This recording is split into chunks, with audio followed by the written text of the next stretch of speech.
Yo, YouTube, what's up with your boy, Sports and Fitness Rants? I'm back, guys. Click that like button. Subscribe to my channel. What's up, y'all? Welcome back, guys. Welcome back. Got another video for you guys, man. I got another great video. You guys know the deal, man. We're here to celebrate Michael Jordan. We're here to celebrate the 80s and the 90s. We're here to stop the lies, right? Tell the truth about this, man. We won't stand for the nonsense. You guys know, man. You know why I'm here. You know what I'm here to do. And I want to thank you guys, as usual, for all your love, man. Shout out to all you guys out there, for commenting, for subscribing, all that stuff, man. I appreciate it, guys. In this video, we're going to speak about something that I've been hearing. I don't know, I feel like this started over the last several years. And there's this new concept this new idea that Michael Jordan was somehow ducking Hakeem Olajuwon, that Michael Jordan is somehow lucky that he didn't face Hakeem Olajuwon in the finals. You know, this idea, like I said, that Michael Jordan was just somehow like he was ducking him or something like that. People say that Michael Jordan was ducking Hakeem Olajuwon those 2 years that he retired in 94, 95. We're going to talk about that in this video, guys. And you guys know the deal, man. You know what to do. Turn the volume all the way up. Hit that play button. Listen to the information. Remember, these videos are for educational purposes, guys. And let's roll. So, yes, guys, you have probably heard the same thing before, you know, that Michael Jordan was somehow ducking Hakeem Olajuwon, or that Michael Jordan was somehow, you know, he retired to not face the Rockets, you know, or that Michael Jordan couldn't beat Hakeem Olajuwon if he would have been around in 94, 95. This is a new theme that I'm seeing with a lot of these so-called fans, these people who like to take away from Michael Jordan. Because we must remember, guys, when they say things like this, they're not trying to give Hakeem Olajuwon any credit. No, no, no. They're being disingenuous by trying to knock Michael Jordan down. They're trying to knock his greatness, his legacy, by saying these things. They're not trying to give Hakeem Olajuwon his props. Right? That's the first thing we must remember. And another thing, guys, we must remember from the top is that anything that I say in this video is not any kind of knock on Hakeem Olajuwon. He's in my top 10, guys. You know that. I got mad love for Hakeem Olajuwon. I respect his game. I respect him. He's a class act. Even to this day, he continues to carry himself with integrity and class. So shout out to Hakeem Olajuwon. That's number one. But when people say that Michael Jordan was ducking Hakeem Olajuwon on the Rockets somehow, or that he's lucky that they didn't play each other, what are we really saying here, guys? Now, do I believe that if Michael Jordan did not retire in 1994 and the 1995 season, if he would have played continuously through, do I believe that he would have won 8 championships in a row? A lot of people speculate that. I can't say for certain, guys, right? We cannot say for certain. It's a what if, right? It's a big what if in NBA history. What if Michael Jordan stayed on the Bulls and didn't retire that first time around? But one thing we know for certain is that Michael Jordan did not retire because he was scared of Hakeem Olajuwon. Michael Jordan did not retire because he didn't think he could beat Hakeem Olajuwon in the NBA Finals, right? We know that for certain. That's not why he retired. We know Michael Jordan feared nobody on the basketball court. If anything, players were afraid of Michael Jordan. It was not the other way around. Not saying Hakeem Olajuwon was afraid of Michael Jordan. I'm just saying, guys, Michael Jordan was never afraid of facing anybody. So when people say that, they must not know Michael Jordan, right? Anybody that knows Michael Jordan, the competitor, he wasn't worried about anybody on the court. He was going to do his thing. He was going to compete. Now, when we talk about Hakeem Olajuwon and we're talking about Michael Jordan and we're talking about the Chicago Bulls and the Rockets and them facing off against each other in the NBA Finals, what would that have looked like?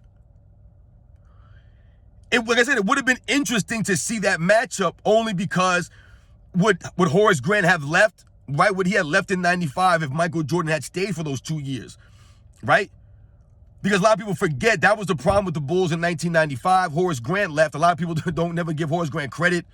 Right? But the Bulls were struggling in 1995. Right? Pippen couldn't do it without Horace Grant. He needed Horace Grant there. When they lost Horace Grant, that was a big loss for them. So does Horace Grant stay in 95?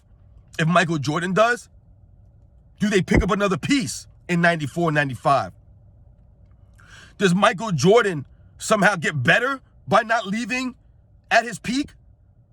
Right? We have to remember this, guys. So think about this. Michael Jordan was at the peak in 93, right? Won three in a row, right? And he left. And then he came back and won 3 more in a row. But those 2 years that he left was a big loss as far as his prime athleticism and things like that, right? And taking those 2 years off hurt his athleticism on the comeback for those 3 years. So would he have been even greater if he stayed and didn't leave? We don't know. Because I often hear people say that, or I've heard people say when they say these types of things, they try to make it seem as if Michael Jordan, the Bulls, wouldn't have been able to beat the Rockets with Hakeem because, you know, Michael Jordan never faced an all-time great center in the NBA Finals. I've actually heard people say this nonsense. Guys, I don't understand what that means.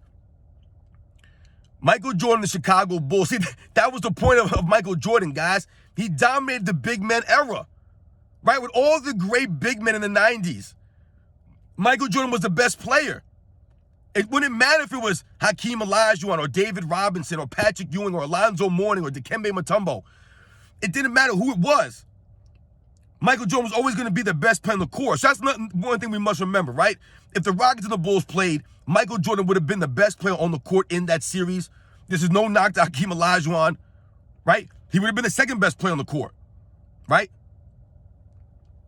Another thing I like that people talk about when they say that is they talk about Hakeem Olajuwon and his greatness, and they point to the fact that he won the title in 94, 95, specifically 94 without having any quote-unquote help, right? They like to say this a lot to pump Hakeem Olajuwon up, but not to give Hakeem props, but to talk about against Michael Jordan, about how he would have beat Michael Jordan's Bulls in 94, 95. Because Hakeem, he dragged a bunch of role players, and he had no help, and he was still able to win. This is what they say, but they're not being 100% accurate. Hakeem Olajuwon was very impressive what he did in 94, especially 94. Not really having a, quote-unquote star second player, right?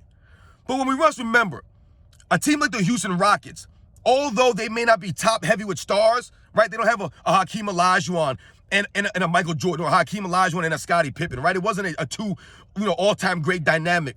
But what they had was the second or the third, fourth, fifth, sixth, seventh, eighth guys. These guys were better than most teams' other third, fourth, fifth, sixth, seventh, eighth guy on the team.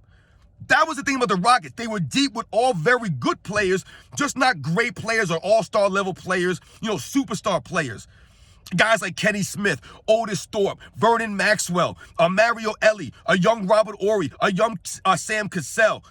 These guys, Carl Herrera. There were other guys on that team that stepped up in key moments, made big shots, and played their role to the T. That was the thing about the Rockets, right? The team that was around Hakeem Olajuwon played their roles excellent. They were great, right? And guys hit big key shots, right? Guys stepped up in a lot of those series. It wasn't just Hakeem Olajuwon dragging these guys, dominating. He had some help out there with these guys, right? They don't have the names. They're lesser known. But these guys were very, very good. When you compare them to a Chicago Bulls team, for example, let's say, right, that third, fourth, fifth, sixth guy down the line, they might have been a little bit better than some of those guys in big moments. But it would have been a very good matchup to see. Hakeem Olajuwon's Rockets versus the Bulls. But when people try to make it about Michael Jordan retiring to duck Hakeem Olajuwon, what kind of nonsense is that? I don't understand how Michael Jordan's father, the tragic death of Michael Jordan's father, has now being used as, or forgotten about, as the reason why Michael Jordan left the NBA after the 93 season. I don't know what we're doing now. Why are we doing this to something that's so tragic like that? The man did not just leave just because he wanted to play baseball, just because he wanted to quit playing basketball, just because he was hiding from Hakeem Olajuwon and the Rockets. If I'm not mistaken, Hakeem Olajuwon came in the same draft class as Michael Jordan did. The same draft class. Michael Jordan played in 6 NBA Finals. I believe Hakeem Olajuwon played in 4 of them. But in the 90s, when Hakeem Olajuwon was at the height of his powers, and Michael Jordan was at the height of their powers, right? They were probably the 2 best players in the league at any given moment. Hakeem Olajuwon only went to 2 NBA Finals. Where was Hakeem Olajuwon in the other NBA Finals in the 90s? Michael Jordan was there 6 times. And once again, it's not a knock on Hakeem Olajuwon. What that highlights, what that shows you, is the greatness of the Western Conference, how tough it was to get to the finals, going against teams like the Portland Trailblazers and the Seattle Supersonics and the Utah Jazz, right? And the Los Angeles Lakers in the early 90s. The Phoenix Suns, the Run TMC Warriors. There were a lot of teams, right? The Denver Nuggets, the San Antonio Spurs. There were a lot of teams in the 90s. So that's why Hakeem Olajuwon wasn't there many times when Michael Jordan was. It's not a knock on Hakeem. Michael Jordan wasn't ducking him. They just happened to not match up. I remember people used to knock Hakeem Olajuwon for winning those titles when Michael Jordan retired. Now somehow it's a knock on Michael Jordan because he was ducking Hakeem or hiding from him. He didn't want to face him. I think Michael Jordan had enough respect for Hakeem Olajuwon that if they would have beaten the Bulls in the finals, that would have been something that would have been okay with him on the grand scheme of things. No, Michael Jordan doesn't want to lose. But to lose to Hakeem Olajuwon, one of the guys that he respects more than anybody, and vice versa, Hakeem Olajuwon has nothing but respect when he speaks about Michael Jordan. That's the class of Hakeem. I don't think it would have been a big deal. Like, what are we arguing here? What are we saying? That Michael Jordan was scared of an all-time great player, or that he didn't, or he would have possibly maybe lost to Hakeem Olajuwon and the Rockets? Hakeem Olajuwon was an all-time great player. The Rockets were a great team. A lot of people don't recognize them as a great team because they don't have all the names like I just said, but they were an excellent team, excellently coached, right by a great coach. They made back-to-back finals in a tough Western Conference. They won the Western Conference finals several times in the 90s. So there would have been no shame in Chicago Bulls losing to the Rockets in either 94, 95, or even both years, guys, for that matter. But for people to try to say that Michael Jordan was ducking these guys, or that, he was afraid to face them and that's why he retired and all that stuff, get out of here, man. That's insane. What are we talking about here? Michael Jordan feared nobody on the basketball court. He wasn't afraid of anybody. He would have accepted the challenge, and he would have rose to the challenge. Because that's what Michael Jordan always did, right?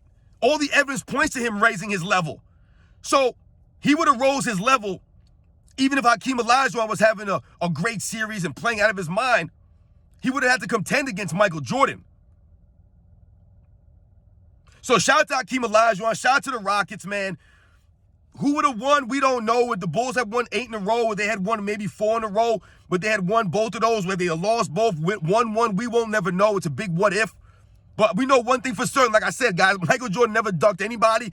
He was never hiding from nobody. He never feared anybody out there. He went through who was in front of him. He never switched it up, right? He never faked the funk. He never half-stepped. He never cried and pouted about things. He just continued to grind, man. That's what he did. It didn't matter who was standing in front of him. He earned it. I'll catch you guys on the next one.